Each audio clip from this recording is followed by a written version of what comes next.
Alors quand on parle d'amour, nécessairement on parle de deux parties. Une partie qui aime et une partie qui est aimée. Et l'islam, à travers le Coran, à travers les traditions prophétiques, nous apprend que même la foi, elle est avant et après tout une question d'amour. Et c'est la raison pour laquelle Dieu, dans le Coran, distingue ceux qui croient en lui de ceux qui ne croient pas en lui par un mot qui est le mot « hubb », qui veut dire amour en arabe. Hubb est le mot par lequel Dieu dit « Wa minan nasi » et parmi les hommes « Man yattakhidhu min dunillahi » Vous avez des gens qui prennent d'autres personnes que Dieu, andadan, pour des rivaux, yuhibbunahum ka hubbillahi, qu'ils aiment autant qu'ils aiment Dieu. Walladhina amanu, et ceux qui croient, ashaddu hubban lillah, aiment plus Dieu que les autres. Donc on voit que même le terme, même la notion de foi, elle est fondamentalement axée sur la notion de hubb, amour. Donc qui dit amour, disais-je dans l'introduction, dit forcément deux parties. Une partie aimée et une partie aimante. Il se trouve également que l'amour, comme le disait Rabi' al-Adawiyya, peut également être de différentes natures.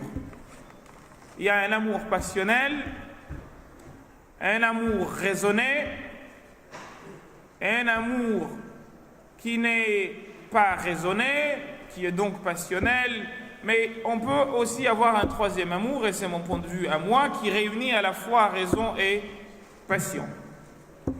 Restons sur l'amour passionnel, ou plutôt l'amour raisonné. Si nous prenons l'un ou l'autre, on s'aperçoit que on est toujours dans ce rapport d'amour, ou plutôt dans ce rapport de lien ou d'affection à l'endroit d'une personne, dont, dans tous les cas, on attend quelque chose. Au risque de vous étonner.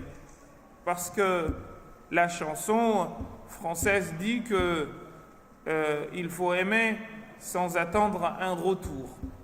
À vrai dire, ce n'est pas possible. Pourquoi ce n'est pas possible? Parce que même quand on aime sans retour, le retour dont on parle ici, c'est un retour matériel. Et en effet, on peut aimer sans attendre un retour. Et au fond, si on est dans l'attente d'un retour matériel, c'est qu'on n'est pas dans une relation d'amour.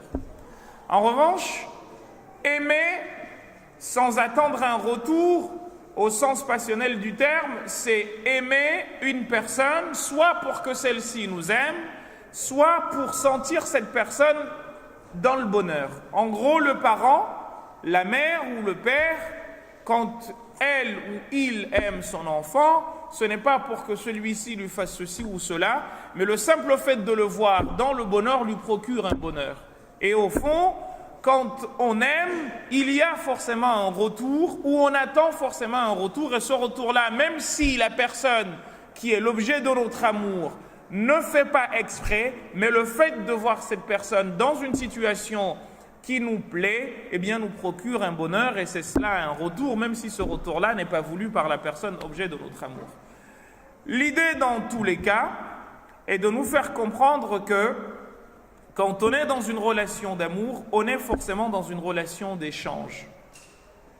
Et c'est la raison pour laquelle, quand Dieu parle de la foi que nous avons à son endroit, eh bien, il nous parle justement de cette notion d'amour.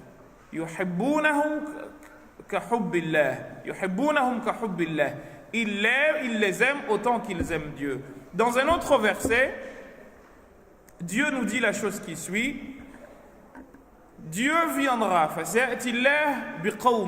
Dieu viendra ou ramènera un groupe de personnes, yuhibbuhum, qu'il aime, وَيُحِبُّونَهُ et qu'il aime. Alors, comment on distingue les deux? Parce qu'en français, c'est un peu difficile, étant donné qu'il n'y a pas de déclinaison suffisante pour pouvoir nous permettre de distinguer le sujet de son complément d'objet direct.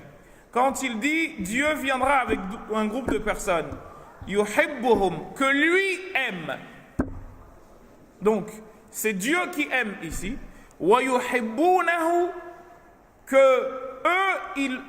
qui eux vont aimer Dieu. On est dans cette relation d'échange, dans cette relation de comment dire, d'interaction qui s'installe. Dieu aime et il est aimé.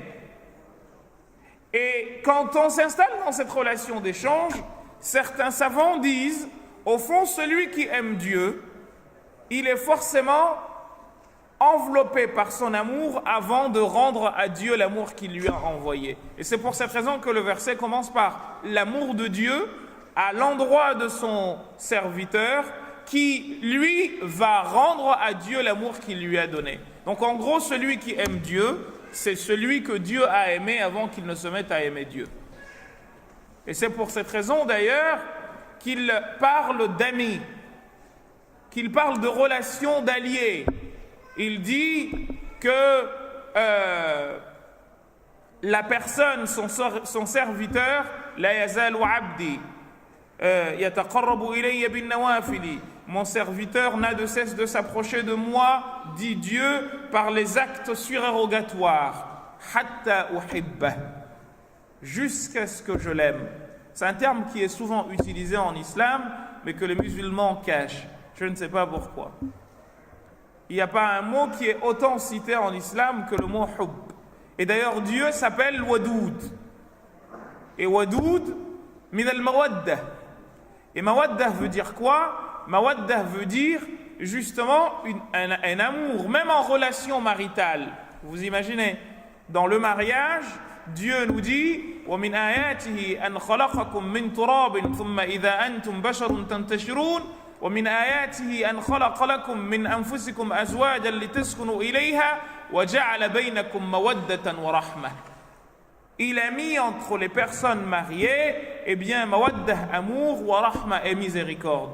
Eh bien, ce terme-là, mawaddah, il est de la même racine que le mot, par lequel Dieu s'est désigné en parlant de lui, en disant qu'il était wadoud. Parmi les qualificatifs de Dieu, vous avez le terme wadoud, qui veut dire quelqu'un qui excelle d'amour, quelqu'un qui est rempli d'amour.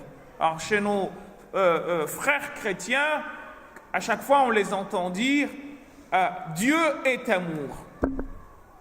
Et nous, on est un peu, comme qui dirait, gênés lorsque nous devons parler de l'amour de Dieu à l'endroit de ses créatures, alors qu'il est amour également chez les musulmans. Il est tellement amour que quand nous faisons la prière, nous devons obligatoirement parler de cet amour. Vous savez, la plus grande preuve d'amour, c'est la miséricorde.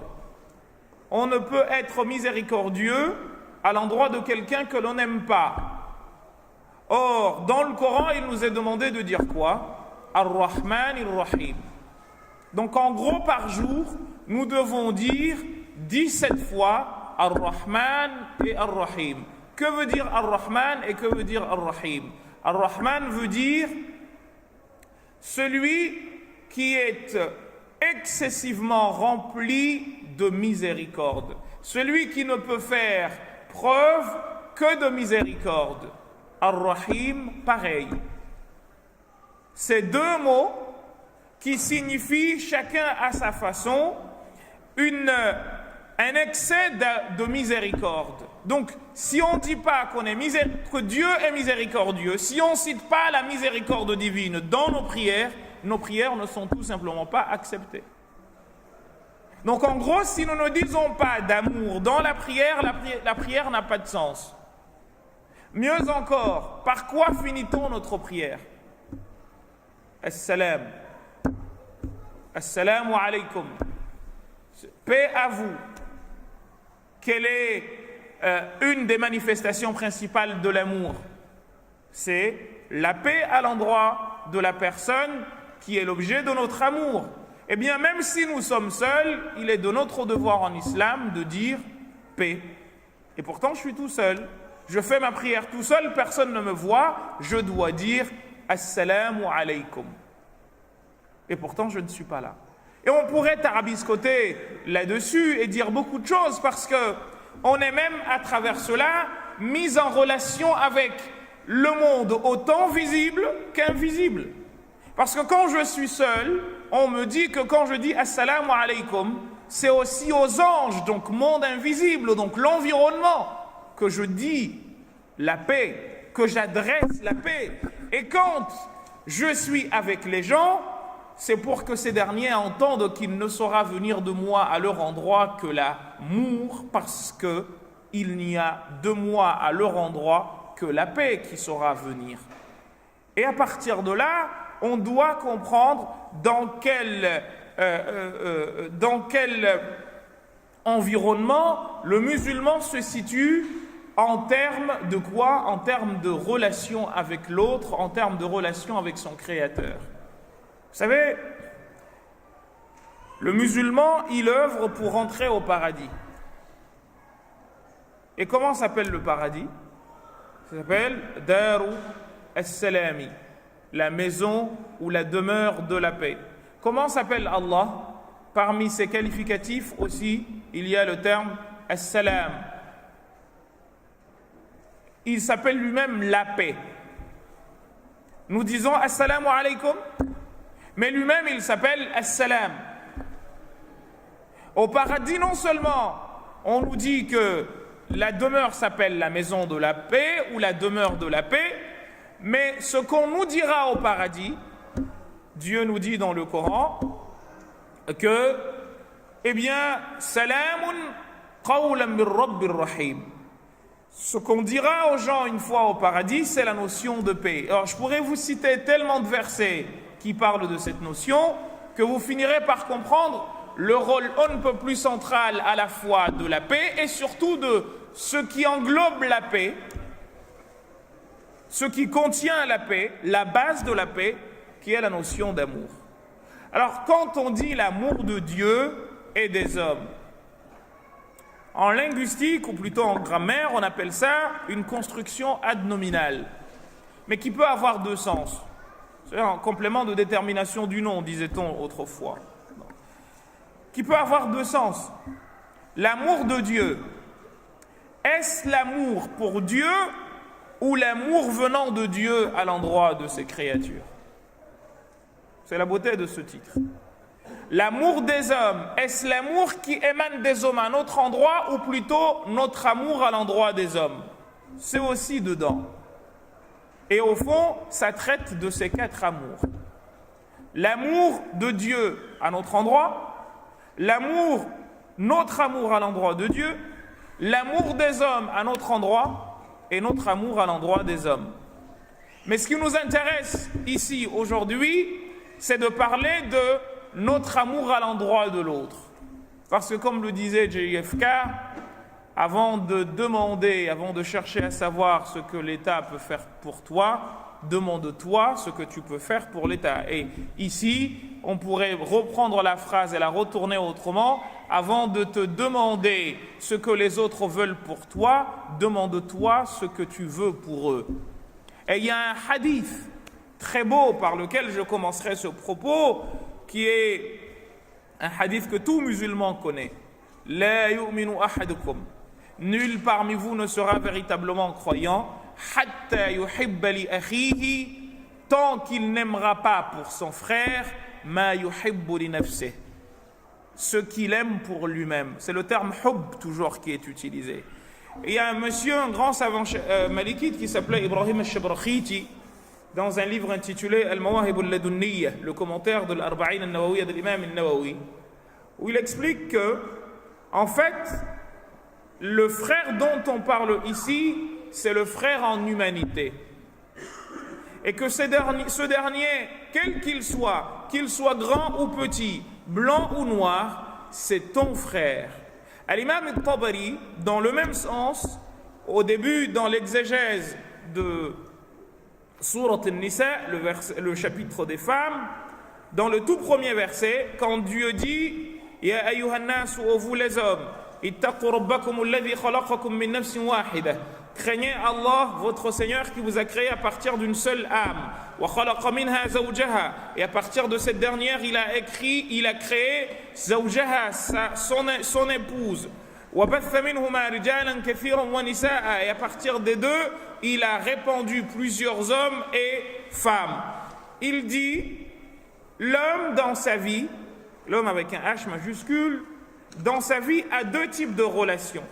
Une relation lointaine, qu'il a appelé en arabe al-aslu al-awwal ou al-qadim, et une relation proche qu'il a appelé al-aslu al-qarib, l'origine proche. Qu'est-ce qu'il veut dire par là?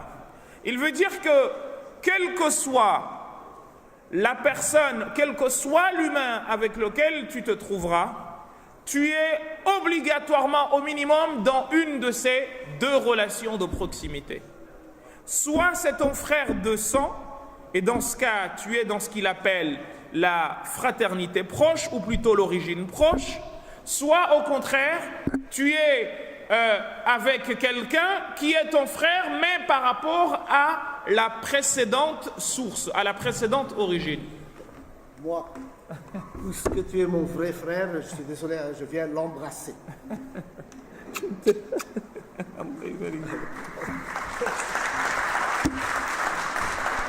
Je t'ai vu depuis tout à l'heure, je me dis, par respect pour les gens, je ne me lève pas, mais si tu as bien fait.